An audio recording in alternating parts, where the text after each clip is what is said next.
in order for us to grow, we have to walk into that wilderness season. And when I say wilderness, wilderness has to happen by ourselves.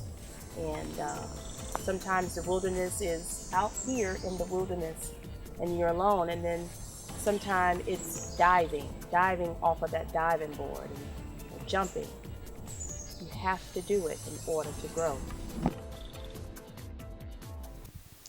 Welcome back, you guys. Welcome back. Thank you first for all the love, you've shown your girl in week 1 and week 2. My cup runneth over with gratitude. I am so grateful to all of you. The cheers have been just absolutely amazing. Absolutely amazing. So the first 2 weeks we talked about that wilderness season, and I'll let you in a little bit on my life and how I actually went through my wilderness season. But today, in the spirit of authentic living, I want to, bring up a topic about my mothering, if that makes any sense. We're about to enter the end of the first 9 weeks of school.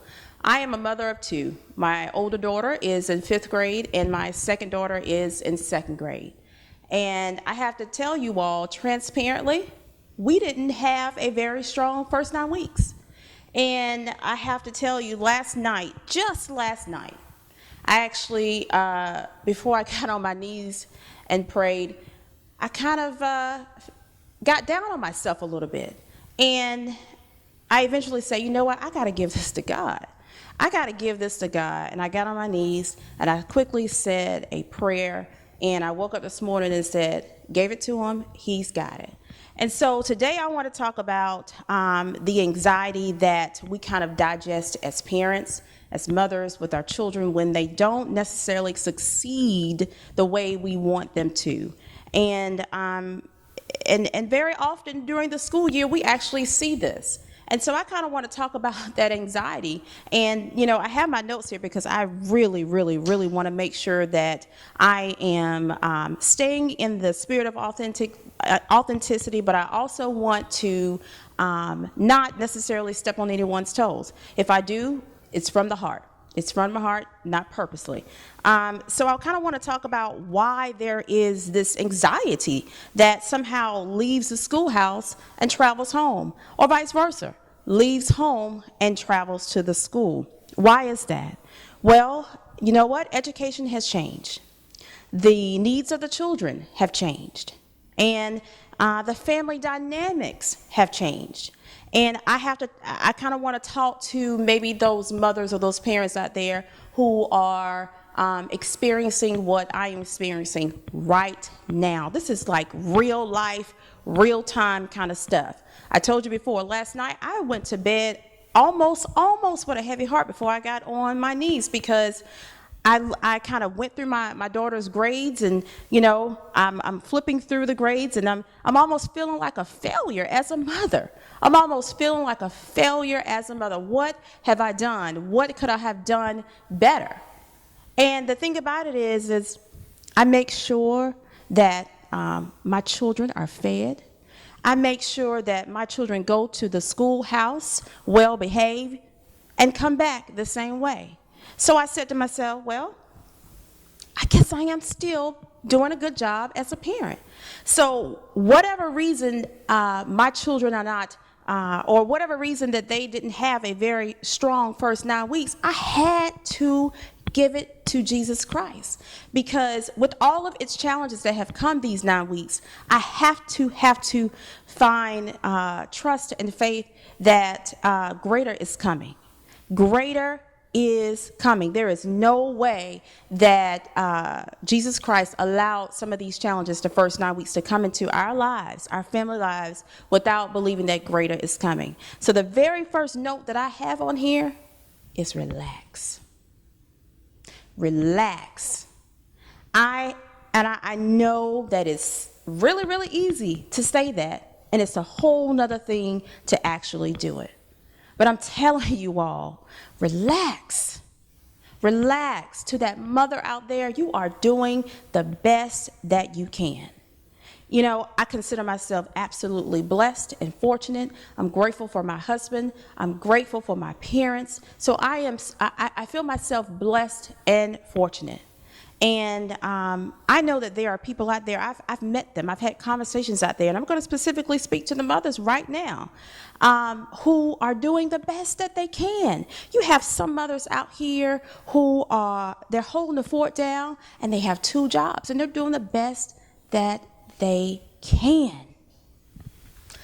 So to that mother and to that father, truly, who have found themselves on their knees more than once this first 9 weeks, relax. Truly, give it to God. I've had to do it. I've had to do it a few times this school year. Already, the first 9 weeks. Relax. Give it to God. You are doing the best that you can. And then at the end of the day, you have to know how much God loves you. He loves you so much, and there is no way that he will put this on you for a reason not. This has been put on you for a reason. Relax. He has you. He has you. So we have to be very careful not to digest some of those struggles that come from the schoolhouse home. We have to be very, very careful. And I'm telling you, I have to give my very own self that pep talk, because I know that I am doing the best that I can. The best that I can. So I have to remind myself to relax. Relax. And you know what? Your children need you. Your family needs you. If you are the pillar of your household, if you are the matriarch of your household, if you are the patriarch of your household, if you are the end all and be all of your household, relax. Your children need you. So next week, I'm going to go deeper into this. Believe it or not, this is actually going to be a 3-week series, because education, if anybody knows me very personally, education is very near and dear to my heart. Very near and dear to my heart. Specifically, the underserved children and the families they come from. Very, very near and dear to my heart. So this week, I just really wanted to address the anxiety that actually comes with the challenges that your children may face at school. And I wanted to quickly speak to you, because your girl actually had to speak to herself last night. I had to speak to myself, and then I had to just give it to Jesus Christ. And I woke up this morning feeling much better, much, much better. So over the next 2 weeks, I'm going to dive deeper into this education situation. So much has happened. I'm going to ask the question, what in the world are we doing? What in the world are we doing while our children are suffering? So I'm going to go deeper and deeper into this. So right now, ending week 1, you all, as I said in week 1 and in week 2, the universe is craving you to live your life authentically. Live your life authentically. The universe is craving more authenticity, and the universe is craving more love. Let's be obedient to the universe, and let's give them authenticity, and let's give them love. All right, so you always know where to find me. If you have any questions, hit your girl up on Instagram. Follow your girl on Instagram. Follow your girl on Twitter. And you can always find me on Facebook at The More Movement. All right, y'all, I'll see you next week.